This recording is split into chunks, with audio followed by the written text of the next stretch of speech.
Alumni Connect, podcast, ki uspešne zgodbe alumnov ekonomske fakultete pripelje med vas. Ne zamudi in se pokonektaj z nami. Dobrodošli v 20. epizodi Alumni Connect podcasta. Danes je z nami Lučka Klanšek, ki je svoje prvo podjetje ustanovila že pri 18 letih.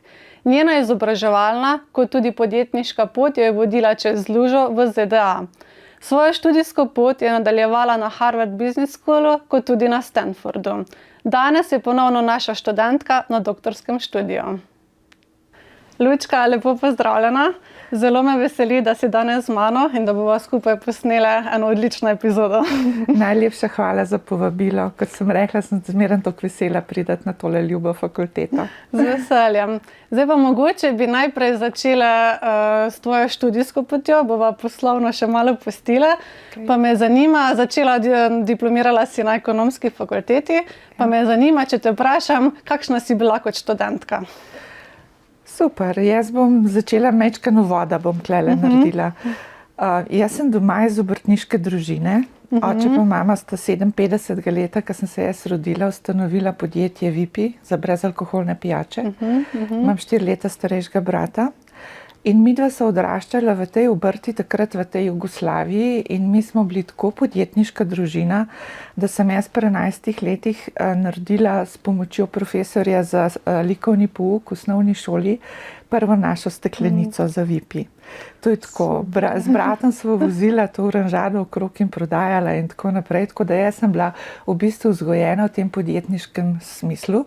In potem sem naredila gimnazijo Kranj, ki je bilo kar precej težka gimnazija, takrat so bili, in sem se tam počutila tako mislim, kako bom rekla, vse sem lepo naredila, ampak je bilo tako pritisk. Pa sem pa edina moja možnost je bila iti na ekonomsko fakulteto, to sploh ni bilo nobenega dvoma. Vprašanje. To je ekonomija, biznis, to. In ko sem sem prišla, jaz sem se tako razcvetela, da moram prav povedati, kaj bi bila drug človek. Zato, ker je postala ta svoboda, lahko si študiral, kadar si hotel, na izpit si šel. In jaz sem resnično se zavzela prvi letnik, da sem vse študirala in nabrala ful znanja in vse izpite v prvem roku naredila. To sem toliko ponosna. Ampak potem, in sem bila res ekonomistka takoj in vsa vesela in super je bilo. Pa še to povem, prvi letnik sem še delala na Prešernovi, ker še nismo imeli fakultete. Še bila v centru, ne? Ja, je bila še v centru, ker se je ta stavba gradila takrat, in potem čez poletje med prvim in drugim letnikom so z bratom pomagala seliti vse knjige in vse škatle iz stare fakultete v to z našimi tovornimi avtomobili, ki smo jih imeli na obrti. In to je tak lep spomin in vedno, kadar pridem sem na to univerzo, si mislim, mečkan je pa moja. Potem ste nadaljevali svoj študij na MBA Bled, pa potem na FDV-ju, potem vas je pa pot vodila čez lužo, pa ste bili na poslovni šoli na Harvardu, pa potem še na Stanfordu. Danes ste pa ponovno naša študentka na doktorskem študiju. Pa bi mogoče vprašal, glede na to, da imate tako bogato izobraževalno pot, kaj vam pa je ekonomska fakulteta dala? Ja, ogromno, bom rekla. Najprej kot tako mlada punca takrat v Jugoslaviji ekonomijo sem doštudirala in to, mislim, tiste znanja. Sicer smo se čisto drugačne stvari učili, še takrat Marx pa vse to. Moj mentor za diplomo je bil profesor Tajnikar in sem imela primerjava cen po Marxu. To je bila moja naloga. To so bila tista leta, 81. leta januarja, 15. januarja sem diplomirala. In to je bil en lep dosežek, se mi zdi, za takrat. Potem sem pa jaz zdaj študirala, kaj vam bom odgovorila, kaj meni ta izobrazba pomeni. Recimo skoraj na vsake 20 let, takrat 81. leta je bila diploma, 2001 so bili magisteriji, pa MBA nekako zaključeni. Zdaj smo pa 21, 22 je pa doktorat. Recimo 3 obdobja po 20 let. In meni se zdi, da je v bistvu, jaz sem vedno, ko sem prestopila v življenju na eno drugo fazo, sem vedno naredila eno stopnjo več izobrazbe. In v bistvu to je ta osebna rast.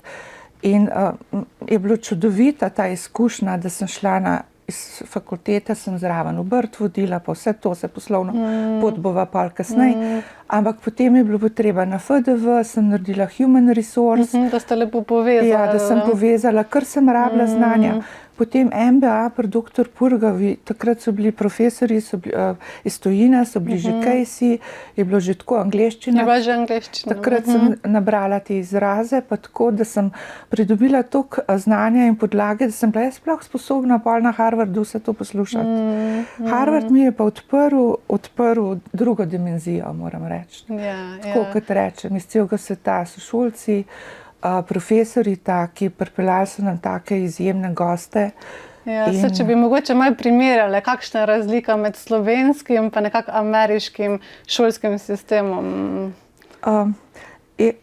Veste kako, jaz sem zelo bila vesela vseh stvari in se mi zdi, da sem samo je bila nadgradna. Jaz ne morem zdaj primerjati, ker jaz sem bila stara 20 let, ko sem tukaj ekonomijo delala, pa potem tam 45, ko sem Harvard. In tudi tukaj se je veliko spremenil. Jaz samo lahko svojo pot povem, kaj mi je to dal. In recimo tam tistih 800 caseov na Harvardu, ki sem jih prebrala, tisto je bilo za mene nebesa. In jaz sem takrat resnično razumela biznis, razumela podjetja, tudi svetovna in potem moje sošolce, bila med njimi. Jaz sem bila ena izmed 7 žensk v tej skupini, ki nas je bilo 170. In jaz po vseh merilih ne bi mogla biti sprejeta, ker nisem imela toliko velike firme. Je bil pogoj, Pogoj je bil, da si bil president, manager, owner, president, management. Vse 3 vloge si mogel imeti, pa firma je mogla biti precej velika. Mene so pa zbrali zaradi tega, ker sem prišla iz bivše Jugoslavije, iz takega okolja, pa ženska. In jaz sem bila izjemno srečna in vesela in ponosna, da sem bila med njimi lahko. Seveda, to je. In sem se ogromno naučila. Kako pa je to, da ste še na Stanfordu nadaljevali? Na Stanford sem šla pa potem, ko sva se hčerjo preselila iz New Yorka, ko sva šle v Palo Alto. Za njo sem zbrala eno high school. Ona je končala šolo v New Yorku in je na koncu 8. razreda dobila nagrado od predsednika Obame za najboljšo študentko. Čeprav je prišla v Ameriko, ker ni znala angleško. In tako, in potem so gledali, na katero srednjo šolo bi šla in po New Yorku je bilo 400 gimnazij za zbrati. In so rekla, ne, pejva mi dve kam drugam. In takrat je bil še Steve Jobs živ. In so šle, so rekla, pejva mi do Palo Alto, Stanford je, Steve Jobs je, super high school je. In so šle živeti, so najele stanovanje in je šla ona v high school. Jaz sem šla pa potem takrat na Stanford delati za venture capital, pa investment, pa te stvari. Ker me potem na moji poti je pač bila to naslednja faza. Lepo. Pa bi mogoče, ko ste začeli študijem na ekonomski fakulteti, takrat ste bili stari 18 let, ste tudi v bistvu odprli svoje prvo podjetje. Prej smo že malo povedali, kako družina imela velik vpliv na to. Pa mogoče, če malo nam razložite, s čim ste se ukvarjali, pa kako je vaša podjetniška pot potekala. Ja, tako sem rekla, iz te družine sem 4 leta starejši brat, ki se je normalno vedel, da bo on nadaljeval družinsko podjetje. Potem je pa oče enkrat v Nemčiji na sejmu Anuga videl avtomate za kavo, da vržeš denar, pa kava ven pride in je pripeljal 4 avtomate iz Nemčije. In jaz sem bila takrat ravno toliko stara, da sem lahko tudi jaz ustanovila obrt, ker v tistem času je bilo dovoljeno imeti samo 5 zaposlenih na eno obrt. To je bil maksimum. In ker si je bilo doma že vse polhan zaseden, je rekel, no, boš pa imela ti, kle imaš te 4 avtomate, imaš svojo obrt, pa začni, pa bomo videli, kaj bo z tega ratalo. Čista svoboda. In jaz si danes rečem, kako sem bila jaz srečna, mislim, kakšno srečo sem imela, sem jaz dobila takrat čisto popolnoma samostojno obrt. In potem sem bila res pridna in sem v času študija prišla do tega, da sem postavila po teh največjih firmah takrat 100 avtomatov. In čisto sama po svoje. In potem sem mogla znati vse popraviti, tisto elektriko in tiste motorje in tista kava, da je vam pretekla. To je bilo znanost. Bi rekla, ja. Ja, in potem sem v bistvu študirala imela sem svoj avto, že takrat Opel Manto, avtomate in jaz sem bila v bistvu dvojno, čisti biznis pa študiranje. Zato sem pa toliko ponosna na to, kar rečem, da prvi letnik sem res intenzivno študirala. Sem politično ekonomijo, pa vse to izraze, vse to sem vedela. Pa sem pa bolj biznis, pa tako, da sem izpite naredila. Ja, vse to sem te hotela vprašati, kako si usklajevala. Se mi zdi, dan študentje, pač smo študiramo, pa imamo nek študentski job, pa je treba še kaj žuramo, pa se nam zdi, da imamo kar preveč stvari, pa že včasih težko uskladimo. Ti si imela pa že svoje podjetje. Kako si usklajevala takrat? Super je bilo. Jaz mislim, več, ko imaš dela, več narediš. In jaz sem tudi oba otroka, ki sta študirala, sta mogla še nekaj zraven delati. Niko je bil z mano, ki je Fordam delal, sva IFRB delala. Nina je pa tudi pa RLK-ju mi pomagala, pa v bistvu Black Box je šla še eno službo zraven. Da polno zaposleni. Več, ko imaš za narediti, bolj si priden. Manj, ko imaš, misliš, se imam čas, pa ne bo. Jaz sem šla vsak dan s tistim avto, polniti avtomate, naštudirati vse. Sem imela pa super prijateljice na Zaksu, ki sem jim zapiske dala, povedala so, pa iti na izpit. Prid, gremo. To je tudi neka spodbuda. Sem jim zelo hvaležna, so mi veliko pomagali. Ja, se to je pomembno, kakve so šolce, pa krog si že na fakulteti najdeš, se mi zdi, tudi kasneje lahko pride zelo prav, ne? Ja. One so meni pomagale zapiski, poučile smo se skupaj, pa na koncu jaz sem jih pa kampelala, ker smo šle kar v Trst na kavo. Super. Potem si podjetje to prodala, pa si ustanovila Nektar. Mogoče, če nam še malo več o tej zgodbi poveš. Ja. Čez tisto jugoslovansko obdobje sem imela te avtomate za kavo in z vsemi problemi, kave ni bilo, čez tisti, ki se to spomnajo. Kaj je bilo imeti 100 avtomatov za kavo pa nisi mogel kupiti, kaj si vse dogajalo takrat. Danes si težko predstavljamo. Tako, pa rezervne dele, ki smo imeli depozite, pa nismo mogli čez mejo iti, pa bone za bencin, pa vse te stvari. In potem, ko smo postali samostojna Slovenija leta 90, ko se je dal DOO narediti še v Jugoslaviji, takrat sem jaz takoj naredila ta Nektar DOO. Jaz sem imela to drugo poslovno idejo, da sem imela točilne naprave, pa šankomate, kot smo jim rekli, da smo dali te naše sokove pa sirupe preko točilnih naprav. To je bila ta ideja in potem sem pa videla, da te dva biznisa ne gresta dobro skupaj in sem enemu od svojih zaposlenih, Sandi, ki je bil pri meni zaposlen, sem mu kar rekla, veš kaj, dajva se zmeniti, ti boš to prevzel, idi jutri naprej, kasiraš, vsak mesec mi boš pa tokle plačal, ker sem zračunala, kako lahko. In je bil toliko šokiran, ne bom, kako bom, sem rekla, kar daj, bova se že zmenila. In še danes ima te avtomate, jaz jih še zdaj vidim okrog. Na Louisju ima avtomat in tako sem rekla, evo, kafe servis. Ampak tisti moje 4 avtomati so bili prvi v Jugoslaviji. Zdaj pa vidite, so na vsakem koncu. To je bilo s tem. Pa sem pa ta Nektar ustanovila, jaz sem imela pač toliko izkušenj takrat že kot obrtnica. In takrat 90-ih, ko je Slovenija postala samostojna, so se na veliko začela ustanavljati podjetja, pa ljudje so šli v podjetništvo, pa tako. In jaz sem pa, moram reči, imela res toliko izkušnja že prej. In zato smo pa Nektar postali tako hitro rastoče podjetje. In smo bili dobri. Ja. Potem vas je pa pot vodila ne samo izobraževalna, ampak tudi podjetniška v Ameriko. In ste se 2005 preselili v New York s sinom pa hčerko in ste tudi tam ustanovili podjetje, ki se je imenovalo IFRB s svojim sinom. Pa vas bi prvo vprašala, s čim se je pa to podjetje ukvarjalo, kaj sta počela? Ja.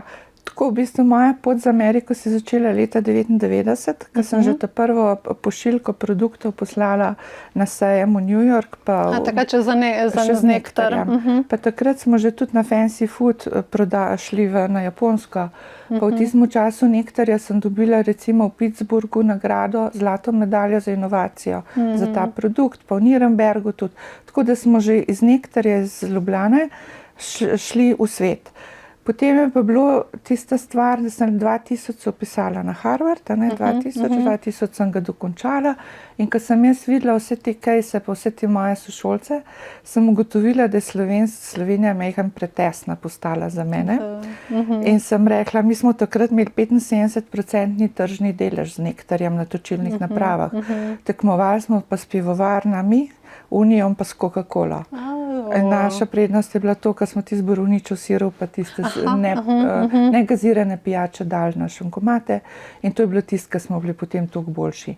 In iz teh izkušenj in potem Harvard in vse to, pa Niko je hotel na vsak način, Niko je na Bežigrajsko gimnazijo hodil, pa je košarko igral za Olimpijo, pa za reprezentanco, pa vse. Rekel, gremo v Ameriko, jaz košarko igral. In tako smo se pa že 2002 preselili v Kalifornijo. Ko je Niko igral košarko. Jaz sem pa tako malo, kot en sabbatical si vzela tisto leto. Pa sem prišla nazaj, sem hotela še enkrat nektar dvigant na ne vem kakšne druge nivoje. Pa sem videla, da je to okolje ni preveč dobro za podjetniške stvari, take, ki sem si jo želela. In potem je Niko tudi rekel, jaz ne bom več košarke igral, mami, pojmo mi v Ameriko. In je rekel, jaz bi se rad naučil biznisa od tebe, pa rad bi imel dobro izobrazbo. Jaz sem videl, da je košarka je živela. No, in potem smo se res 2004 čez poletje zmenili, bomo tako, za Nikota smo najdli tisto Fordham univerzo, je šel študirati, midve z Nino je bila majhna, takrat 8 let, sva pa potem šla tudi v New York in smo bili vsi trije in kaj je bilo, stanovanje najdeti, šole najdeti in kaj je bilo, to prvo pisarno pa firmo narediti, kaj pa drugega znam. Kaj pa drugega lahko. In potem sem, mislim, to je bilo zanimivo, mislim, Yellow Pages sem trgala ven, da sem dobila računovodja, pa odvetnika, pa firmo, pa stanovanja najdeti, pa v šolo upisati. Mislim, to je bil res projekt, nobenega nisem poznala. Seveda, čisto nepoznano okolje. In pa se tisto poletje 2004 z Nikotom naredila eno turo po Evropi, ker sem jaz poznala vse te proizvajalce, ki so že te pakalce delali, Čirpak. Tudi jaz sem že imela v nektorju te linije zapolniti.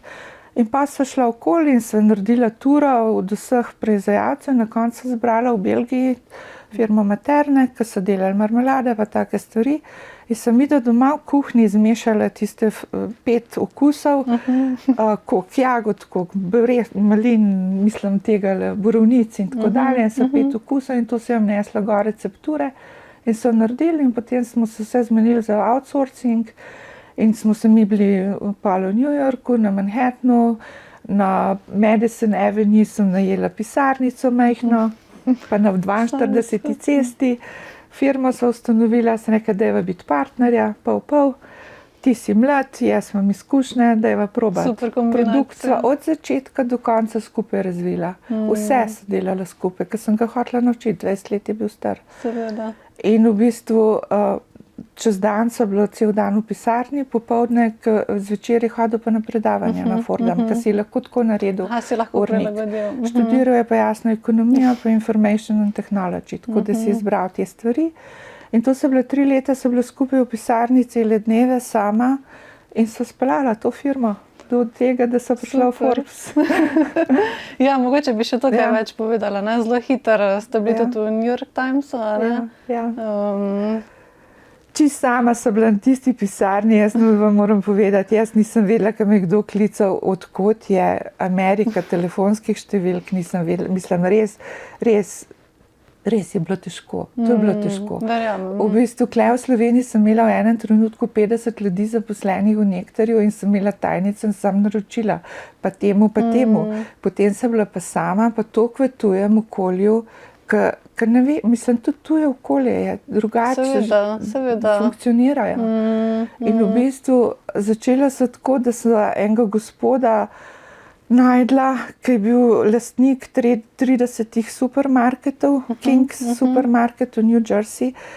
In mi tukaj prideva in jaz sem se mu najbrž zasmilila z mojim ruskim naglasom in sinom mladim tam zraven in ga lepo prosim, dajte me sprejeti v vaše trgovine. Pa me gleda, pa to prav, no, v nedeljo popoldne v en market lahko prinesete produkte, pa bomo videli, koliko boste prodali. In mi trije vsi, Nina je bila toliko majhna, ni kot 20 let, jaz tam cele palete smo navozili tistih naših produktov, grmado naredili v tistem supermarketu. V nedeljo popoldne na Manhattanu jih je toliko malo ljudi, ki pridejo v trgovino, mislim, v New Jerseyju. In potem smo čisto vsak na svojem voglu smo stali, če ga ni Nina ujela, sem ga jaz. Vsega smo prepričali, da je dal voziček. In na koncu je ta gospod zvečer prišel, se ni mogel začuditi, koliko smo mi to prodali. In je tako roko stisnil in rekel, jutri v 30 supermarketov. Super. Tako se je začel. Ja. In potem je ena novinarka, ki je bila Azijka, ki je poznala te produkte iz Japonske, ki so tam bili, ker to je bilo za nas narejen produkt, pa je bil na Japonskem razvit. In jaz sem to najdla takrat in sem pripeljala in tako. In ona je ta produkt videla in ga kup in je gor bila telefonska številka in naj jo pokliče z neko tam v pisarno, in midva niso vedela, kaj ona začne intervju delati z nama. Kje sta, kaj počneta, tako naprej, pa se lepo poslovi. To je bilo to. In nismo vedela, kaj je. Pa mene in sošolc iz Harvarda in Shabir, ki je bil Indijec, pa je imel v Houstonu, on je imel pa poln supermarketov, pa hotelov, resortov, ki jih je kupil, pa jih je pa vdajal. To je bil njegov biznis, to je bil moj sošolc. In on me pokliče in reče, Lučka, koliko si pa slavna, jaz v Forbesu berem od tebe. Sploh nisem vedela. In sem šla dol, se kaj, joj, Shabir, hvala, grem kupiti Forbes. In sem videla, in je bila tisti članek od naju tam noter. In tista je bila prelomnica, ki se je potem, pač Forbes časopis je preveden po celem svetu. In se kar naenkrat je bilo po 60 držav sem dobila povpraševanje in ponudbe in tako. In pa še tako je bilo, pa so bila razglašena za najboljšo podjetniško idejo v Ameriki. Mislim, jaz sem bila tako vesela, jaz sem moram povedati, jaz sem tisti članek, pa tisti mail po Sloveniji, čisto sem poslala, sem rekla, klemate, poglejte, s produktom sem prišla, ne po vezah. Točno tako. Ne po vezah, ker sem imela v Sloveniji tak problem priti v Mercator, da ni res. Klej pa v bistvu, nagovorila sem unga gospoda, tako se je začel. In pa so prišla v 600 trgovin, prišla so Whole Foods, to je najboljša veriga. In potem so Japonci, z enimi Japonci, ki so prebrali ta članek v Forbesu, so naj kontaktirali, 2 brata, družina, in oni so nam vse zrihtali, vse dokumente, vse papirje, vse, da smo začeli na Japonskem prodajati. Še na Japonskem. Ja, ker je tako težko priti s produktom na Japonsko. In oni so vse zrihtali. In potem so pa smo šli vsi trije, Nina, Niko pa jaz, 2-krat na Japonsko na sejem in smo pomagali v bistvu predstaviti, pa tako eno tako luštno slikca imam, kot takole vsi trije stojimo, vsi v črn oblečen, pa s tistim Forbijem v Tokiju. Lepo, res. Potem svoje to podjetje ste vodili s sinom, pa me zanima, kak je bilo pa tu, sin je bil takrat star 20 let, študent, kak je bil pa ta odnos potem v podjetju? Ja, no, tako me velikrat vprašajo to, kako to gre. Ampak v bistvu jaz sem pač mama in mi trije smo sami živela. Tako, mi trije smo bili pač družinca sami. Jaz sem pač se ločila in tako. In potem jaz sem bila mama in jaz sem bila tudi v bistvu ker sem bila v pisarni, ni bilo nič drugače. Midva so se lepo pogovarjala, tako kot so se doma pri večerji za mizo. In v bistvu pač imaš ta odnos s svojimi otroki, imaš ene vrednote, imaš ene pravila, ene beliefs in vse tako naprej. In pač oni to povejo. Pač jaz sem bila sicer, sem bila kar malo stroga mama, bom rekla, da sem bila. Vedela sta ena določena pravila, kar se je bilo treba držati, kje ne popuščam. Drugače sem pa vedno želela, da smo se pogovarjali. Komunikacija. In tudi v bistvu jaz sem se od njiju dveh, jaz sem jo vedno od majhnega naprej zelo spoštovala kot enakovredne duše. Ne, da je to majhen otrok, jaz sem pa mama, pa tam pametna za vse. Jaz sem jih vzela, da sta enakovredna in sem potem videla, koliko se jaz lahko od njih naučim. In koliko v njih dveh naučim in koliko se moram tudi spremeniti. In jaz sem zdaj najbolj hvaležna za to vlogo in tudi vedno napišem proud mother. To sem največja vloga je to. Ne biznis, ne šole, ne nič. V bistvu 2 otroka, tako super, kad sta vam prišla ratala in kakor imamo mi lep odnos med sabo to. Sploh ni bilo med biznisom pa med zasebno stvarjo nobene stvari. In tudi velikokrat sva ure in ure govorila o tisti pisarni.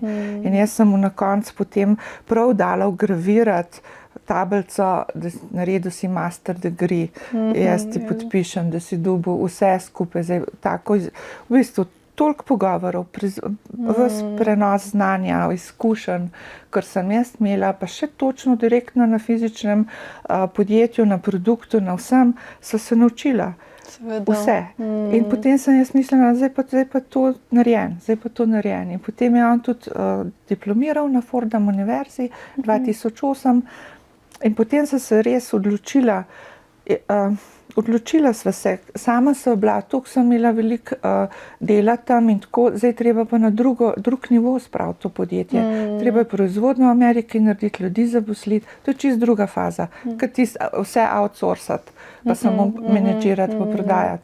In potem sem se lepo usedla in zmenila, kaj bova naprej. In je Niko rekel, veš, zdaj Steve Jobs z iPhone, Facebook je bil ven takrat in tako naprej. Posluš, mami, jaz ne bom to hrano, ti lepavče, pa ti tvoje pijače prodajo. To je tvoje, to si ti naredila. Ti šla z Brezi, do Manhattana prišla. In to je zate, jaz rečem, češenca na kupi. Rekel, jaz sem pa dobil znanje, univerzo imam, to jem še po svoje. Jaz sem pa rekla, jaz pa sama se ne bom šla v Ameriki z eno proizvodnjo še enkrat, pa z vsem tem. In sva lepo se odločila skupaj, bova prodala to stvar, bova zaključila. Je potem sin šel naprej v podjetniške, na svojo pot nadaljeval. Fly, Bizmi, vsa ta podjetja. In tako naprej sem zelo ponosna in zelo, pa zdaj je pa v blockchainu, pa na kripto, pa na vseh teh stvareh. Tako da, jaz če pomislim, če bi ostala v Sloveniji, pa imela naprej Nektar, a ne, mislim, sej Nektar in Natura so super. Veliko, po 29 državah so isti model, delajo naprej, gor pa dol. Ampak se mi zdi, da s tem, ko sem jaz takrat naredila to odločitev, da smo se preselili v Ameriko, sem dala obema otrokoma en drug nivo. En drug nivo. In je bilo to vredno in sem ponosna na to, ker Nina je zdaj v neuroscience, v tem, Niko je v blockchainu. In v bistvu svet se je tudi tako spremenil, zdaj internet, zdaj si lahko kjerkoli si. Ni treba imeti več tiste fizične proizvodne pa enega produkta. Tako, da je bilo pa težko takrat reči, konc bomo nekaj. Ja, seveda, ko se navezeš, seveda. Ja. Pa bi mogoče, če sva prej še primerjala izobraževanje v Sloveniji pa v Ameriki, pa bi mogoče zdaj še poslovno okolje, lahko tudi, koliko je bilo takrat, ko ste šli, leta 2005, pa glede na to, da ste še vedno zelo povezani, mogoče kaj danes, se je kaj spremenili, so manjše razlike med Slovenijo in Ameriko v podjetništvu, recimo? Glede na to, odkot sem jaz prišla z leta 1975, ko sem prosila za tisto obrtno dovoljenje, kot tudi večkrat povem, mi niso dali obrtnega dovoljenja za avtomate za kavo, ker so bili prepričanja, da je to igra na srečo. In da to ne more biti obrt. A ne? Kava, ko kupaš kavo, daš denar, pa kavo dobiš. To ni igra na srečo. Tako, da to je bil prvi problem. Kakšna miselnost je bila takrat z 75 leta. V 80 letih sem povedala, je bil problem z Jugoslavijo. V 90 letih je bila Slovenija samostojna in takrat nas je bilo toliko podjetnikov, ko smo takole začeli gor in je bilo ne dobro okolje za podjetništvo. Smo imeli inšpektorje, ki so nam ustavljali podjetja, spravljali v stečaj, ne vem kaj, hudo je bilo, ni bilo lahko. Zato smo v bistvu tudi šli. Potem sem pa jaz videla to, mislim, potem je pa teh 10-15 let, ko sem jaz pač preživela v Ameriki, a ne, pa nisem imela toliko stika s Slovenijo. Ga tudi na en način sploh nisem hotela imeti. Jaz sem se hotela postaviti v ono okolje in tam biti. In se tudi nisem veliko hotela družiti s Slovenci pa z vsemi, zato da ne padla nazaj v to miselnost. Jaz sem hotela se spremeniti. In tudi te šole delati, druge ljudi srečati, v bistvu ta biznis tam peljati. Zdaj, ko sem pa nazaj prišla, pa zdaj vidim, ko sem mentorca na Spiritu, pa na podjetniškem skladu, pa to, koliko se je spremenil, kakšna pomoč je za podjetnike, koliko je zdaj vseh teh inkubatorjev, tehnološki park, spodbude, vseh teh nepovratnih sredstev, 5.2, vse to. In zdaj startup leta, pa ideja, pa finance, pa tako naprej. To je perfekten. In tako smo se zadnjič v Mariboru pogovarjali tudi s profesorji tam, ko sem bila na tej predstavitvi. So profesorji rekli, da jih preveč ujčkamo. Da je skoraj že preveč. Da je že preveč ujčkamo, da kar mislili, da jim bojo drugi vse naredili. Kakor smo mi težko pot začeli takrat, je zdaj, mislim prav, da se spodbuja to vse, ampak po drugi strani bom pa tudi tako rekla. V tistem obdobju, če si bil podjetnik, pa če si imel te pravo idejo, nisi imel veliko konkurence. Je bila politika, pa je bila druga stvari, ampak ni bila pa tako. Zdaj je pa zelo težko, ker je toliko ljudi, toliko zasičen in toliko tega kapitala in toliko tega vsega podpor. Je pa drug problem. Tako da mislim, da vsako obdobje ima ene svoje posebnosti. Ja, seveda. Pa vem, da vam je tudi zelo blizu tematika ženske v podjetništvu, pa če bi mogoče, kak je pa dan z ženskami, je vseeno lažje, se še vedno vidite razlike med moškim podjetništvom pa ženskim, ali smo že enakovredne?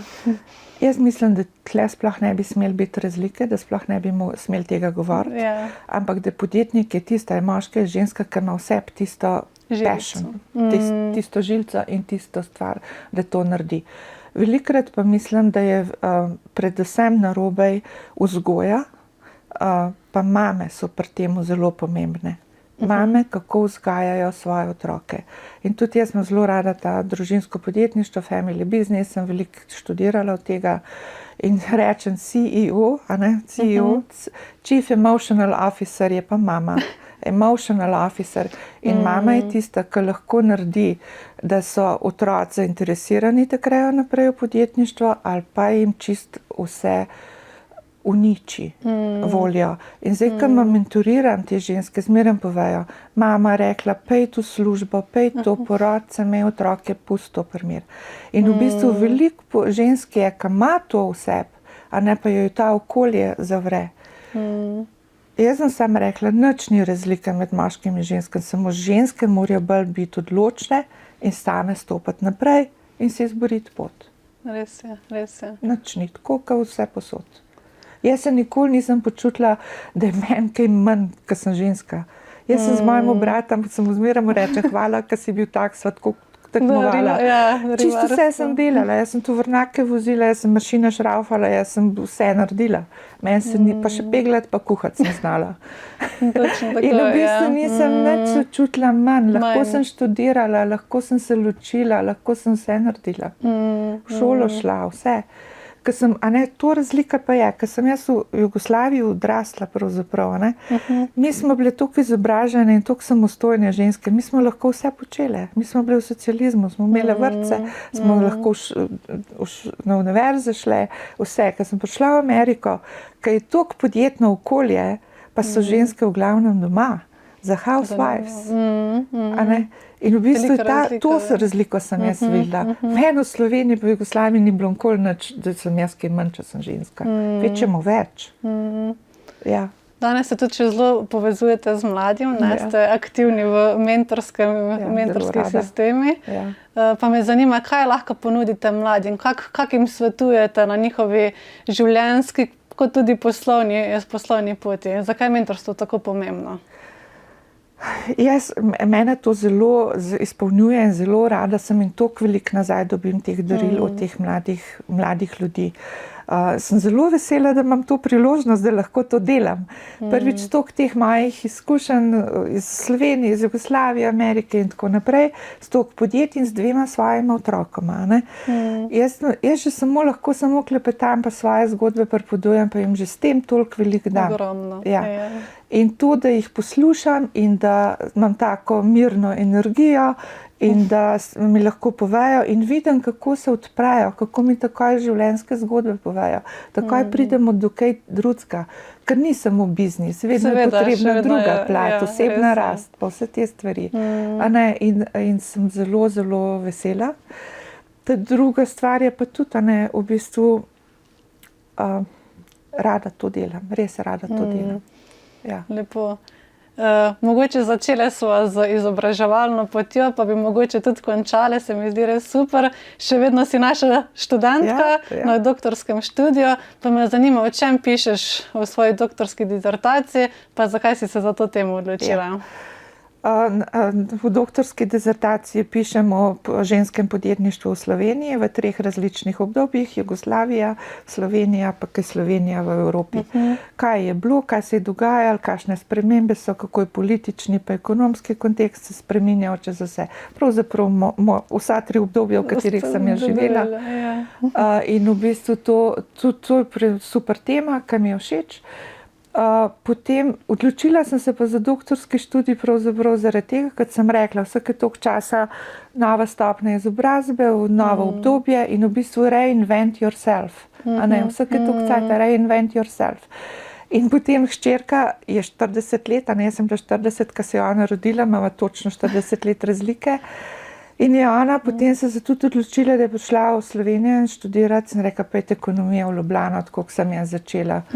Ker lahko primerjam Fordham univerzo pa tole in se mi zdi, da je boljša naša univerza. In nekako sem ji svetovala priti v Ljubljano. In pa je začela hoditi in tako, in jaz sem večkrat pošla na faks, na kavo, tako, in sem dobila, pa sem videla, da je bilo predstavitev doktorskega študija in sem šla na to predavanje in sem videla, sem vam vse pogoje, zakaj pa jaz ne bi šla, in sem se vpisala. In sem potem bila tako presrečna z vsemi, 28 nas je bilo v skupini, sami mladi, super, vse so me vzeli zraven, naučili so me, pomagali so mi, jaz sem pod njih tudi v bistvu toliko dobila, oni pa od mene tudi. Tako da sem vse te izpite pa pogoje naredila, zdaj imam pa temo za napisati. Tako, in pa so bile s hčerko, so šolke in so hodile na kavo in so iste profesorje imele in pa so se doma hecale, kako je bilo, pa kaj je bilo, pa kaj znava, pa kaj ne znava. Res super, super izkušnja. Ja. Tako da, Lučka, hvala ti, da si se vrnila danes k nam na ekonomsko fakulteto in mislim, da je bilo res zelo informativni pogovor. Najlepša hvala za povabilo, je bilo super. Hvala, Katarina. Super. Hvala.